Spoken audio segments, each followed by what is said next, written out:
আসসালামু আলাইকুম ওরহমতুল্লাহ। প্রিয় অষ্টম শ্রেণীর শিক্ষার্থী বন্ধুরা, আশা করি তোমরা সবাই ভালো আছো। আজকে আমরা আলোচনা করব তোমাদের যে অঙ্ক বই রয়েছে সেই অঙ্ক বইয়ের অনুশীলন 3, অর্থাৎ তোমার বইয়ের যে 44 পৃষ্ঠায় অনুশীলন 3 রয়েছে সেই 44 পৃষ্ঠা হচ্ছে আজকে আমরা সমাধান করব। তোমাদের 10 নম্বর প্রশ্ন রয়েছে, সেই 10 নম্বর অঙ্কটি রয়েছে হচ্ছে একটি পুকুরের দৈর্ঘ্য হচ্ছে 60 মিটার এবং একটি পুকুরের প্রস্থ হচ্ছে 40 মিটার এবং পুকুরের পাড়ের বিস্তার হচ্ছে 3 মিটার হলে পাড়ের ক্ষেত্রফল নির্ণয় করো। এই অঙ্কটা খুবই গুরুত্বপূর্ণ একটি অঙ্ক। চলো আমরা সমাধানটি করি।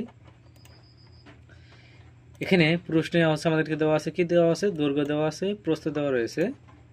আমাদের দেওয়া আছে দৈর্ঘ্য 60 মিটার এবং প্রস্থ 40 মিটার। সেটা আমরা লিখলাম হচ্ছে দৈর্ঘ্য হচ্ছে 60 এবং প্রস্থ হচ্ছে 40 মিটার। প্রিয় শিক্ষার্থী বন্ধুরা, তোমাদের হাতে ডান পাশে দেখানোর চেষ্টা করি। দৈর্ঘ্য দেওয়া আছে 60 মিটার এবং প্রস্থ হচ্ছে 40 মিটার। এটা হচ্ছে আমাদের একটি পুকুর। আমরা এটি একটি পুকুর পরিকল্পনা করি।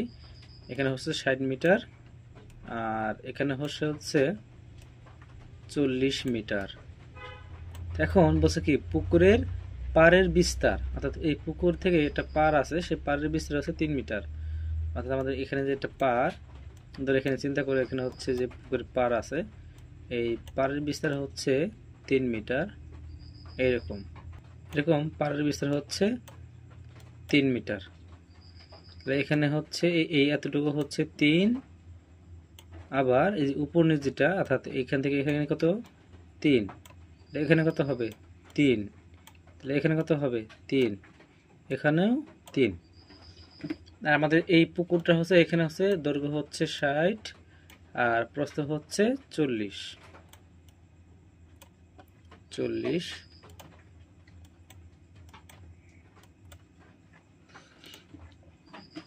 তো প্রিয় শিক্ষার্থী বন্ধুরা, তাহলে হচ্ছে আমাদের যে পুকুরে যে দৈর্ঘ্য প্রস্থ দেওয়া ছিল 60 এবং 40, এটা দিয়ে আমরা একটা ক্ষেত্রফল নির্ণয় করি।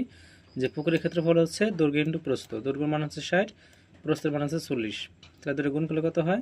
4 6 24 এবং 0000 বর্গ মিটার। আমরা জানি হচ্ছে দৈর্ঘ্যের একক হচ্ছে মিটার এবং প্রস্থের একক হচ্ছে মিটার। দুটা মিটার গুণ করলে হয় বর্গ মিটার।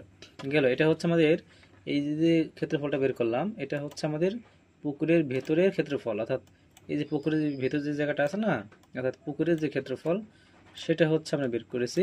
এখন আমরা বের করব হচ্ছে পুকুরের যে পার সহ, অর্থাৎ এই দেখো আমাদের তো এই যে পুকুর যে পাড়ের যে বিস্তার, এটা কিন্তু দৈর্ঘ্য প্রস্থ দেওয়া নাই, এটা দৈর্ঘ্য প্রস্থ দেওয়া নাই। যেহেতু দেওয়া নাই, আমরা এই পুকুরের যে পার এখান থেকে হচ্ছে এখানে হচ্ছে 60, তো এখানে যদি আমরা 3 বাড়াই আর এখানে যদি 3 বাড়াই, তাহলে দৈর্ঘ্য কত আসতেছে?